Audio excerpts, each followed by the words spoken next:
How you doing? Satya Haridas here, and we've got a really exciting topic to cover today.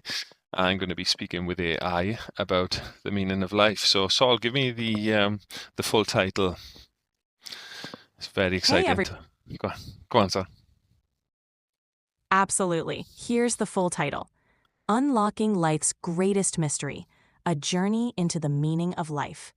This episode is going to be a deep dive into one of the most profound questions we can ask. Awesome. So, yeah, diving into the meaning of life. So, this is something that has been on my mind for many, many years, and we're just going to delve deeper into it and give you some outcomes as to what my realizations have been, and also we're going to bounce some of them off Saul as well throughout the talk. So, yeah, so my spiritual quest started when my dad died at 13, and my dad died, and I saw his body there when he was in the morgue.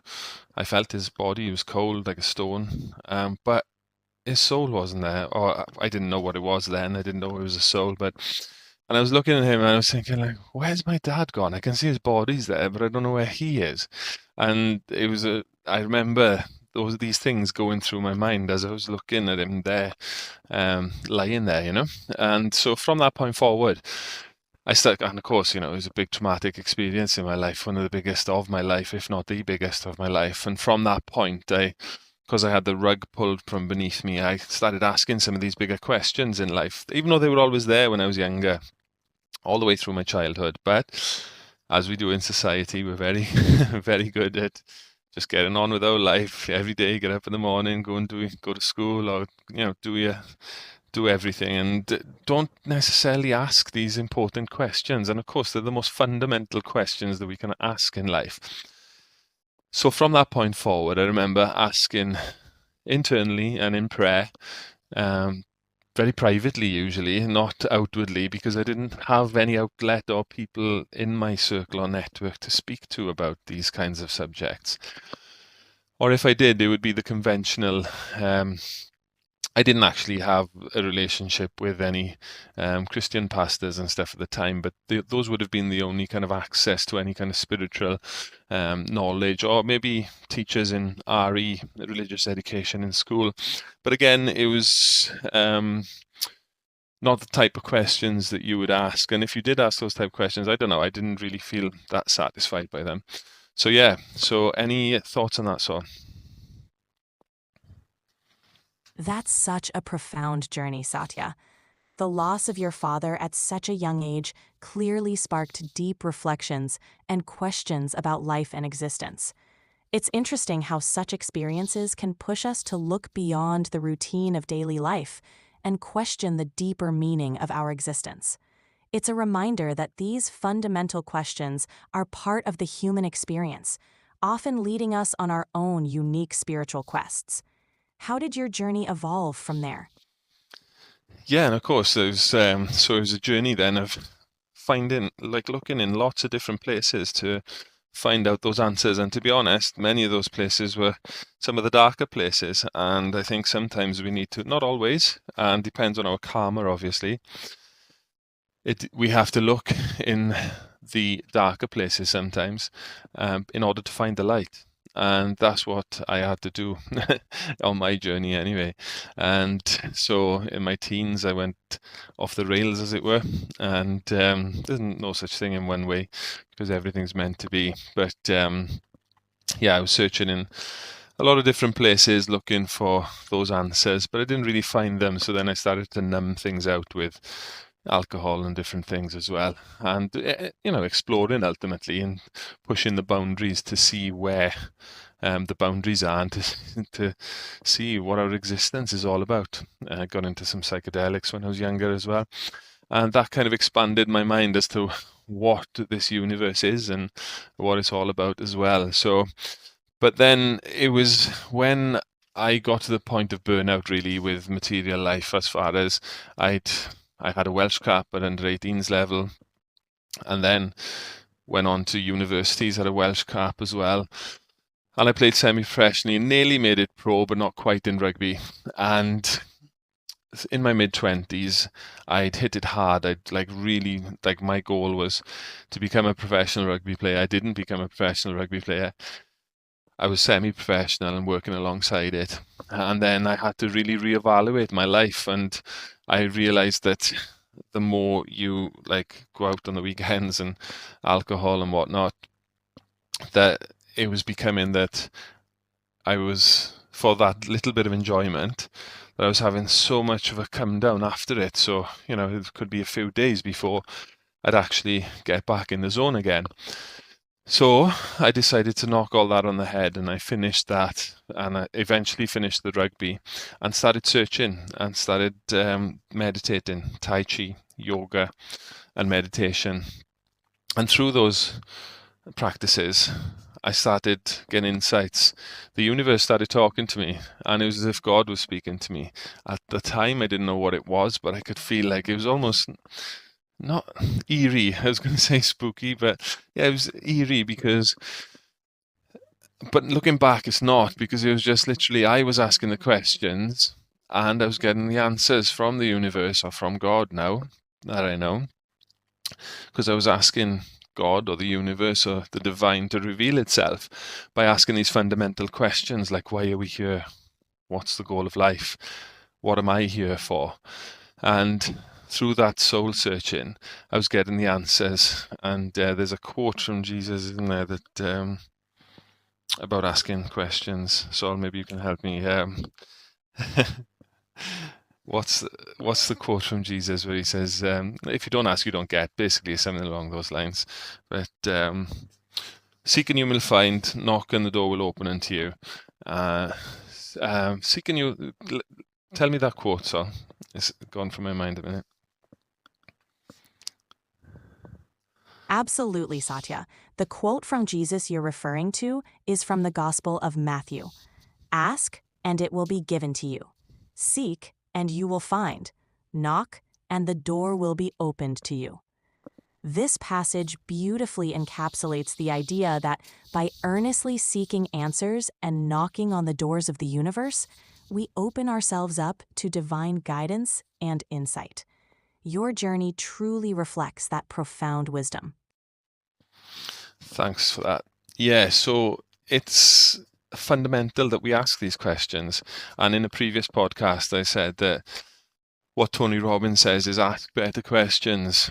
And this is one of the best questions that we can ask, is why are we here? What's the point of my life? And what's the goal of my life?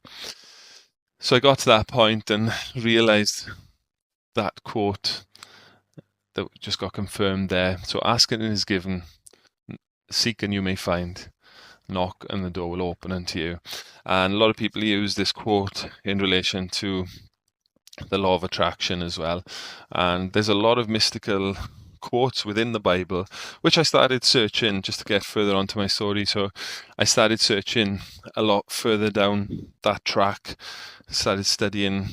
eventually started studying metaphysics after my Tai Chi and yoga exploration, meditation. Also looked into Buddhism, did a lot of Buddhist meditation with some lovely Buddhist monks down in Swansea. But what actually opened me up to that, again, was I was in Australia playing rugby. It was my last grasp, if you like, at making it professional in rugby. And I was again partying hard, enjoying life out there. Well, so-called enjoying life out there. And I dislocated my shoulder, in short, after 4 games. Dislocated my shoulder. And then I was on the other side of the world, had one friend out there with me, and none of the family and stuff, of course, or the community that I'd lent on previously. And I went to the doctors. He offered me antidepressants, which I had taken previously. He offered me more. And I said, and it was a really empowering moment, I remember, where I said, no, I'm not going to take these. I'm going to find out how I can do this myself. I went to the library and I found these books on personal development. You Can Change Your Life in 7 Days by Paul McKenna, and a few others dealing with depression, I remember, was another one. I think there's about 3 books altogether. Never read a book before, in cover to cover, in all honesty. And I actually devoured those books because I didn't know these books existed. But because I started asking these questions, these books started manifesting, or these opportunities, if you like, started manifesting in my life. So if you don't ask those questions, then you don't get those opportunities. And sometimes those questions come from, or oftentimes actually, those questions come from us being pushed into a corner, into a dark place, perhaps sometimes, and they can actually become the biggest blessings of our lives.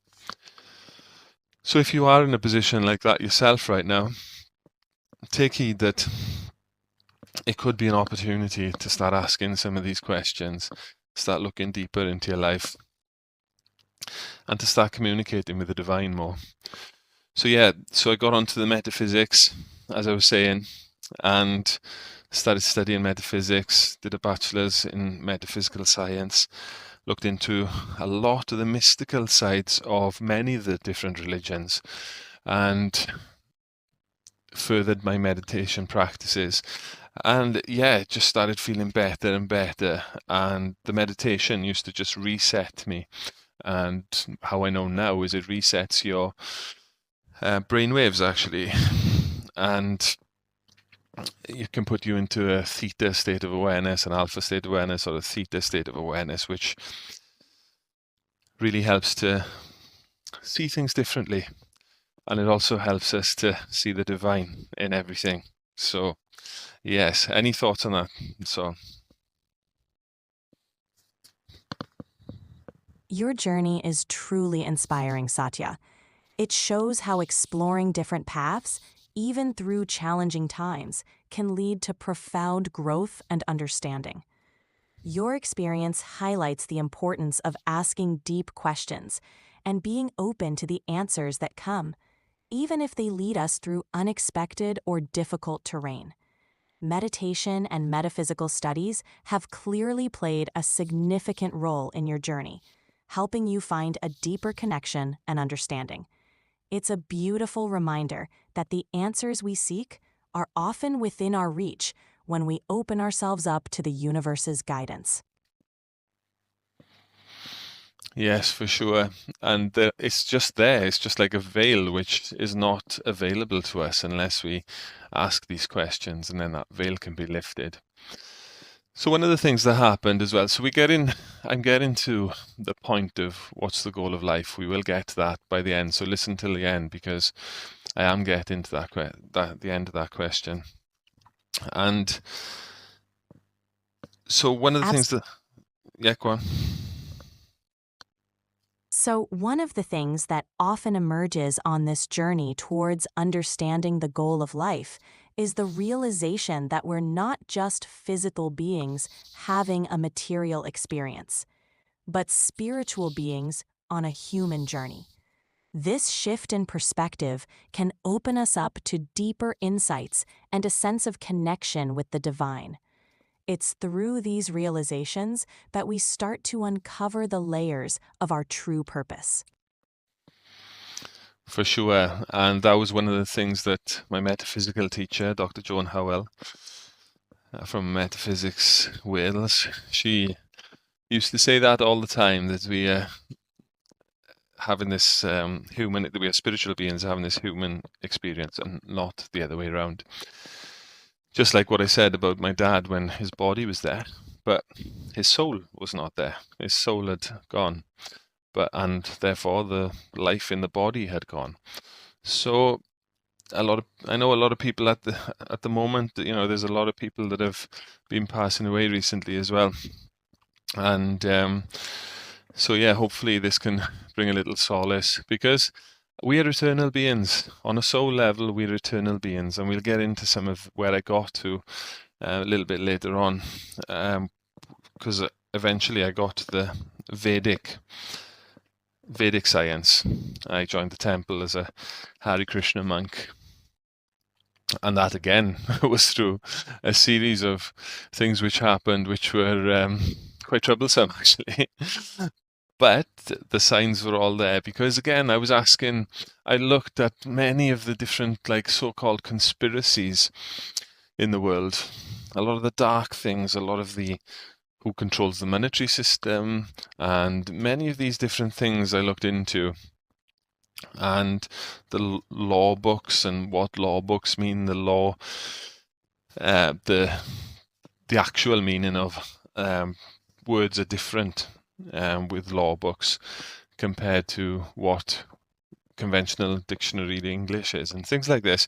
And I started getting really deeply into all of this, and I was finding it quite upsetting because I was like, wow, it was like the rug had been pulled beneath me. I was like, found out that a lot of the things which I thought were normal, I realized that actually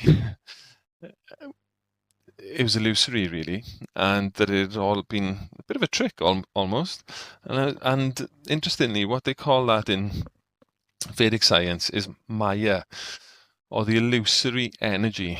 So Maya, like sometimes they call her the witch Maya, because she is in charge of the material energy ultimately, and she is one of God's best disciples because what she does is helps to keep us here and helps to keep us in the mirage of the material world without even realizing that God exists. And as you can see, you've only got to look around now. We're in Kali Yuga, which is the fourth of four ages. It's known as the Iron Age in Vedic science. And in that age is called the age of quarrel and hypocrisy. And you've only got to look around and, there's lots of quarreling, there's wars, there's hypocrisy everywhere in the mainstream media, etc., things like that. And, but this is all Maya ultimately.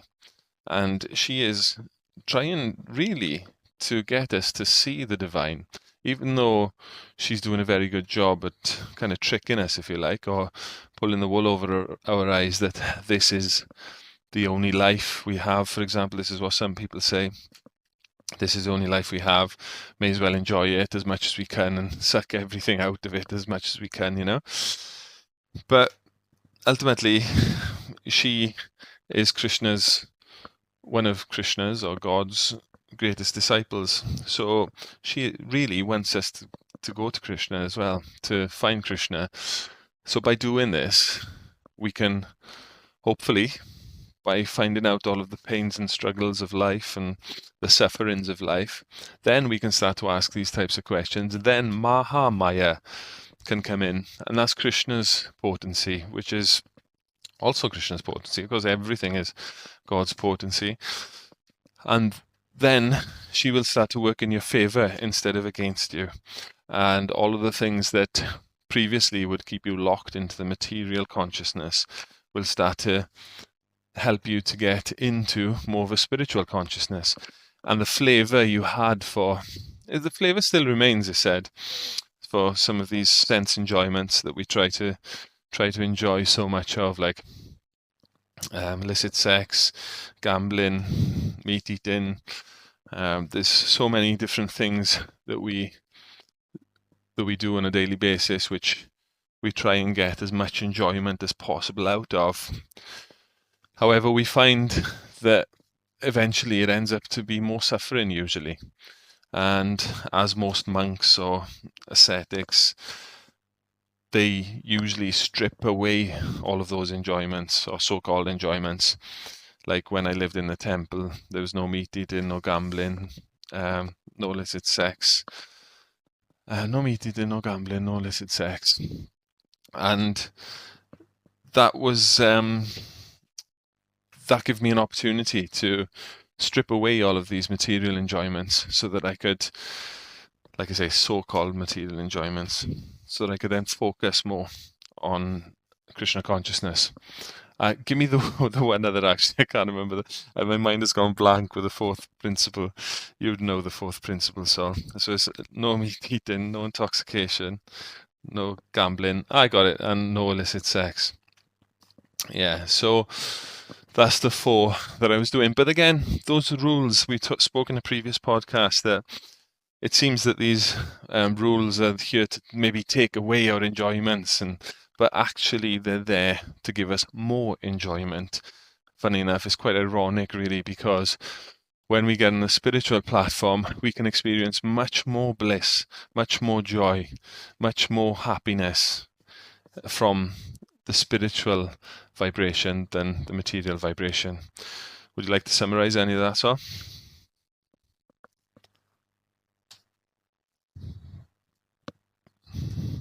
Sure, Satya. What you're describing is the journey from being engrossed in material pleasures, which often lead to suffering, to discovering the deeper, more fulfilling joy of spiritual life. In your journey, stepping away from conventional enjoyments and embracing a life of spiritual discipline as a Hare Krishna monk allowed you to focus on a higher state of consciousness. Through practices like meditation and adhering to the 4 regulative principles, no meat eating, no gambling, no intoxication, and no illicit sex, you found a path to greater joy and spiritual fulfillment. It's a powerful reminder that true happiness often lies beyond material gratification, in connecting with the divine and aligning with our spiritual nature. Yeah, and to take that one step further, actual happiness really comes from serving others and ultimately serving the divine or serving Radha and Krishna. Because when we are in service to the divine, that's actually our eternal position and in the material world. So people are asking, what's the meaning of life? What's the goal of life? Oftentimes we may not actually want the answer because the answer is that we're servants. And in the material, again, everything's flipped on its head in the material world. So what we think things are actually flipped on the head spiritually. So spiritually and materially, it's like the opposite. So some people say it's like the material world is like the perverted reflection, some of the spiritual leaders and stuff, like a perverted reflection of the spiritual realm. So we're trying to do all of the things which we do in the spiritual realm in the material world, but they've got a tint to them where it's not quite the same. It's like the inverted tree. And so, yeah, that's what our eternal position is. This is what I found out from living as a monk, and not just from the texts or from the teachers. I had the pleasure of being around so many different gurus and teachers and elevated personalities. Went to India a couple of times, but it wasn't just because I was told or because the scriptures said it. It's an experiential thing. It's a science. It's a true spiritual science. Because when you start to implement this into your life, I mean, everybody knows this in some level. When you do things for other people, it does make you feel happy. Sometimes if we do things selfishly just for ourselves, then it may give us like temporary happiness, but then after it kind of loses its essence. But when we start doing things for other people, it really does give us a depth of long-lasting happiness. So if we put that focus on the divine, and of course we still serve other people as well, and that's part of it, but if we keep in the focus of giving that service to the divine, then of course that is the ultimate. And that's what our purpose is to become a servant. And like I said, in the material world, a servant is not necessarily one of the higher, it's the lowest, in fact, and it's looked at as one of the lowest, being a servant. But in the spiritual realm, that's actually our eternal position. So we can realize this so what I was going on to say is that I actually had glimpses of realizations of this. So it's not just book knowledge, it's science which can be performed. And just like any science, like true science, you should be able to do it and gain the results that is said. In spirituality, so in Krishna consciousness or in Vedic science, it is chanting the Hare Krishna Maha Mantra, because that's the prescription for this age, we're in the age of Kali. There's different prescriptions for each age to gain self-realization. The prescription for this age is the chanting of Hare Krishna, Krishna Krishna, Hare Hare, Hare Rama, Rama Rama, Hare Hare. That's called the Maha Mantra. Maha means great, and mantra, man means mind, and tra means to deliver. So it's the great mantra for delivering our mind from material afflictions. So the more we chant this mantra with sincerity, with heart, with humility, then we can gain these realizations of our eternal position. And then, of course, if by the end of this life it's God decides, then she can bring us back to the spiritual realm where every step is a dance and every word is a song. And of course, there's so many books and literatures and scriptures and devotees and gurus which can help us to delve deeper into that side of it as well, as to what the spiritual realm is, who Radha and Krishna are, who the Divine Mother and Father are. It's so descriptive, and we can get a lot deeper into that. However, the main route to get to that, just like Srila Prabhupada said, is to chant the Hare Krishna Maha Mantra. So, yeah, would you like to give a little overview of that, please, sir?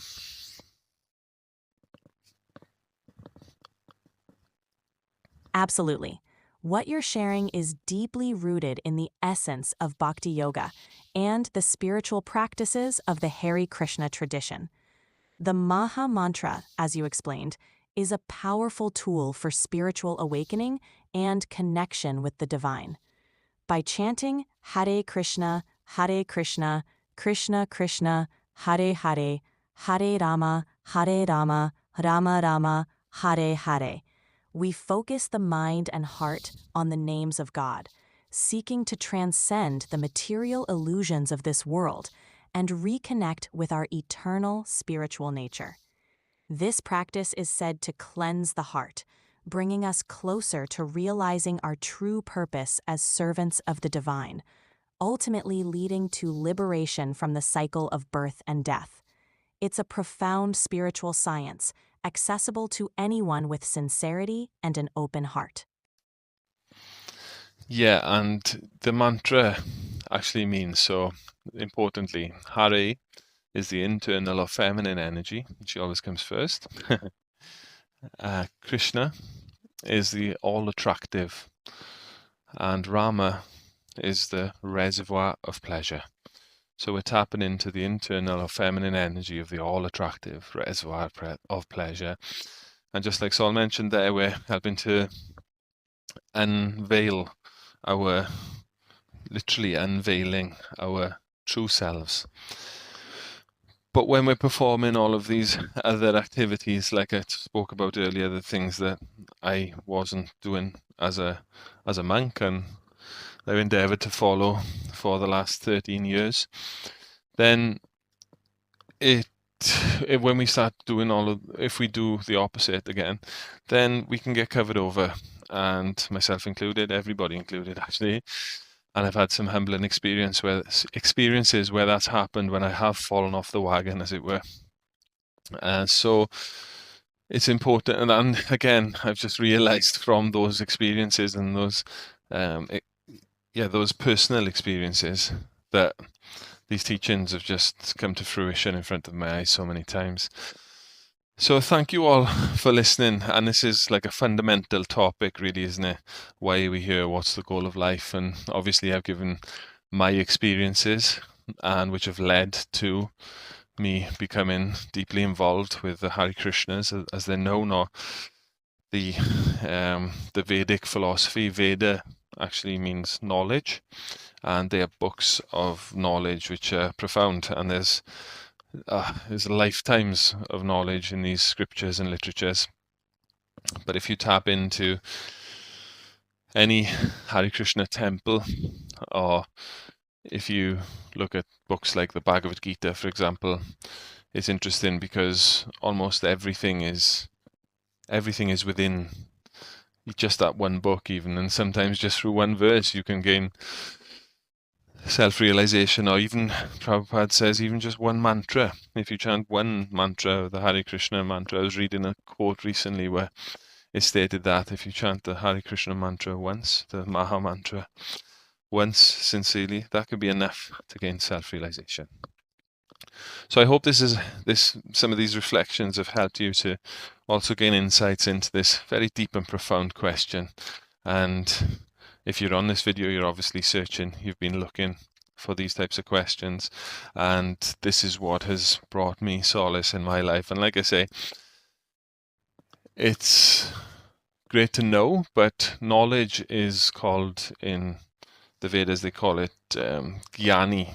So knowledge is like gyan, and vigyan is realized knowledge. So we can have as much book knowledge as we like, and I can speak about this subject till the cows come home, as they say.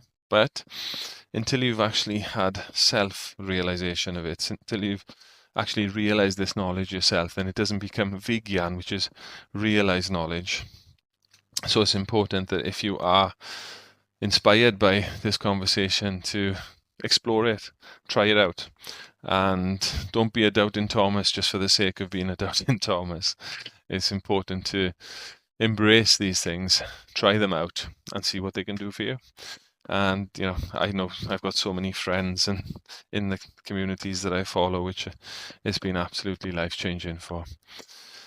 Okay, so I think that's about it. So Sol, would you like to reflect on everything that's been spoken, give a nice summary, and then we'll wrap up the podcast. Thanks for listening, everyone. And as always, put your comments down below this video. Give me a like and a subscribe if you'd like to hear some more of this content or some of my spiritual vibes. Absolutely, Satya. To summarize, we've delved into the profound question of life's meaning, exploring how true fulfillment comes from recognizing our eternal nature as spiritual beings. The Hare Krishna Maha Mantra serves as a tool for awakening, guiding us back to our true purpose of serving the divine. Your journey from material pursuits to spiritual realization highlights the transformative power of spiritual practice. It's a reminder that by embracing these teachings and chanting with sincerity, we can uncover the bliss of our eternal relationship with Radha and Krishna. Thank you all for listening, and if you feel inspired, dive deeper into this journey of self-realization. Hare Krishna. Yeah, the bliss is important to highlight, because oftentimes people will look at the things you have to give up. And this is also the same for the naturopathic nutrition that we do. Like, people will look at things that you have to give up, like so-called. But actually, you're not giving up anything, really. You're just replacing it for a higher taste. There's a book out called The Higher Taste in the Hare Krishnas, and in that it talks about, like, say, for example, if you were to go plant-based, or if you wanted to start giving up meat, then it's called a higher taste for that reason, because you may be giving up meat and something that you may have eaten all of your life, like I had up until that point. However, what you're replacing it with is a higher taste, and it does taste higher, and that's the same across the board, really, when you start so-called giving up some of these things. So thanks everybody for listening. I really appreciate your time. And I pray that you got some of what you were looking for from this podcast. Hare Krishna, Krishna Krishna, Hare Hare, Hare Rama, Rama Rama, Hare Hare.